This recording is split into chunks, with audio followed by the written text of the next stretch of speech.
He's got a little difficulty. Zelensky. He's a nice guy. I mean, I'm going to meet him today. I don't know. I assume we're going to be discussing Ukraine. Yes. I mean, it seems like the most likely Is there subject. any restart talks there or anything that you might do? Well, we're going to see. I mean, I've spoken to Putin a lot, and he actually was very nice. He volunteered help on, as you know, on Iran. I said, no, I don't need help on Iran. I need help on Russia. Okay? I said, do me a favor. Help us on Russia, not on Iran. But he was very nice.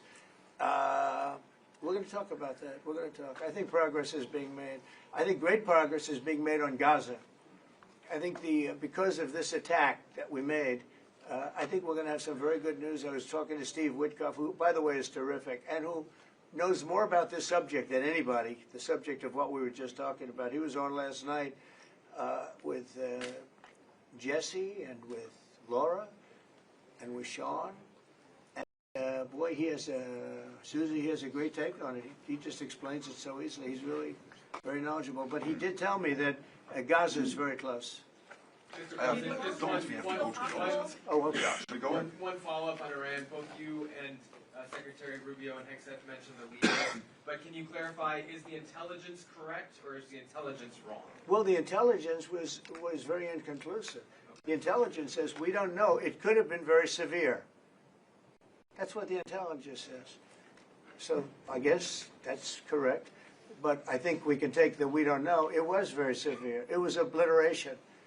And you'd think that a media outlet would say, isn't that a great thing? I mean, more importantly for the pilots, for the military, you take their guts out. You take their absolute guts out. They had a tremendous attack. It was a complete obliteration. The other team, the other group, Iran, said, let's stop this. And you know what? Israel said it too. Very smart. They fought like hell, and then they said, let's stop. And they're going to build themselves. And I really see it as sticking. I mean, we may do papers on it, Marco. Maybe we're going to do papers. I don't even know. The Iran-Israel ceasefire going, in your opinion? I think very good. I think very good. Israel came back yesterday. I was so proud of them because they came back. You know, they went out because they felt it was a violation. And technically they were right, but it just wouldn't have worked out very well. And they brought the planes back. They had gone on to another journey because it was a little bit of a violation. And I said, you got to get them back. And they came back, and it was a great thing. And it's going very well. Mr. President, what are your sort of response to the foreign minister saying he still wants to enrich nuclear? Hello, Katie. She's so great, this one. Any question she asks, I'll answer. Well, maybe I better not say that. What was your question? What is your response to the Iranian foreign minister continuing to say Iran will enrich uranium and pursue nuclear weapons? Well, I don't know if they've said that, but I'll tell you, the last thing they want to do is enrich anything right now. They want to recover. And we won't let that happen, number one. Militarily, we won't. I think we'll end up having somewhat of a relationship with Iran. I see it. Look, I've had a relationship over the last 4 days. They agreed to the ceasefire. And it was a very equal agreement. They both said, that's enough. They both said it. But no, they won't do that. The last thing they want to do, Katie, is enrich. They're not looking to, they're not, can you imagine after all of that, they're going to say, oh, let's go and do a bomb.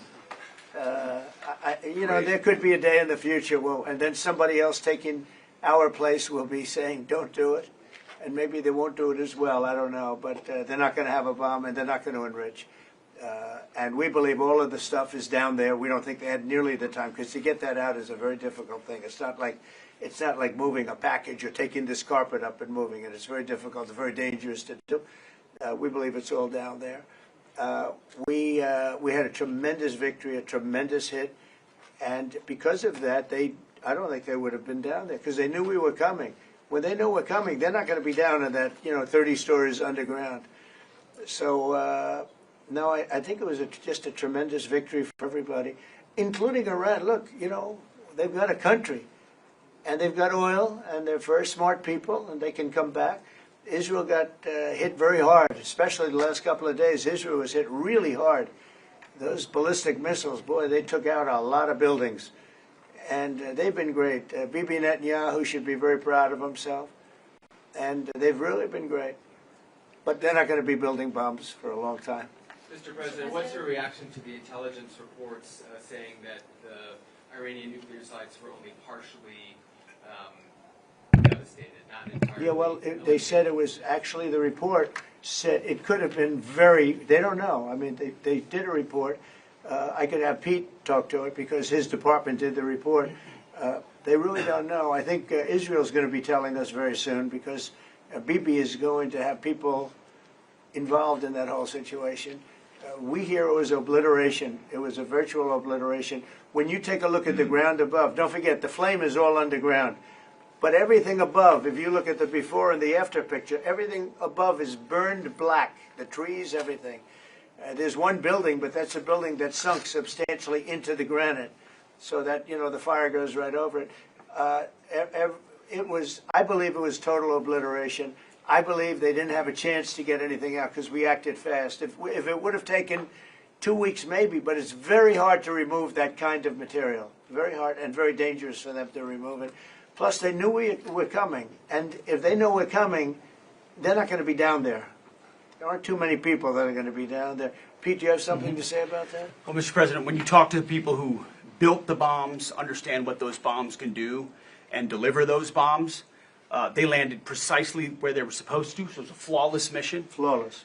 Right down where we knew they needed to enter, and given the 30,000 pounds of explosives and capability of those munitions, it was devastation underneath Fordo. And the amount of munitions, 6 per location, any assessment that tells you it was something otherwise is speculating with other motives. And we know that because when you actually look at the report, by the way, it was a top secret report, it was preliminary, it was low confidence. All right, so this isn't, you make assessments based on what you know. They And don't they said it could be very devastating, very serious. moderate in to that severe, report. and we believe far more likely severe and obliterated. So this is a political motive here. Was there a leak investigation? Of course, we're doing a leak investigation with the FBI right now because this information is for internal purposes, battle damage assessments, and CNN and others are trying to spin it to make the president look bad when this was an overwhelming success. We had a tremendous success, and this is the New York Times. I call it the failing New York Times. It's going to hell. And CNN, which, as you know, very few people are watching. And you would think they'd do the opposite. You would think they'd want to say, this was an unbelievable success. And the thing that hurts me is it's really demeaning to the pilots and the people that put that whole thing together, the generals. That was a perfect operation. And when you look at the holes, and this was done from 52,000 feet, there was no moon, there was no light, and those 3 holes are right together. And also, and nobody talks about this, we shot 30 Tomahawks from submarines, in particular one submarine, but that was 400 miles away. Mm-hmm. And every one of those Tomahawks hit within a foot of where they were supposed to hit, took out a lot of buildings that Israel wasn't able to get. We took them out with Tomahawks. We don't even talk about that. This was a devastating attack, and it knocked them for a loop. And, you know, if it didn't, they wouldn't have settled. If they had won, if we didn't take it out, they wouldn't have settled. Somebody mentioned that to me last night.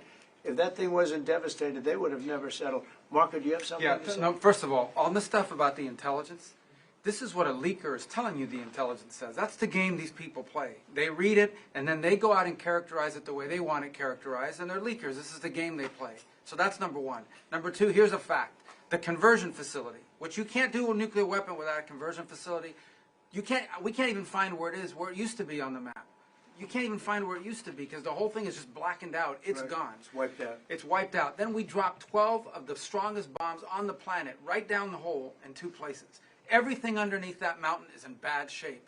And I refer you to the statement of the IAEA, Mr. Grossi.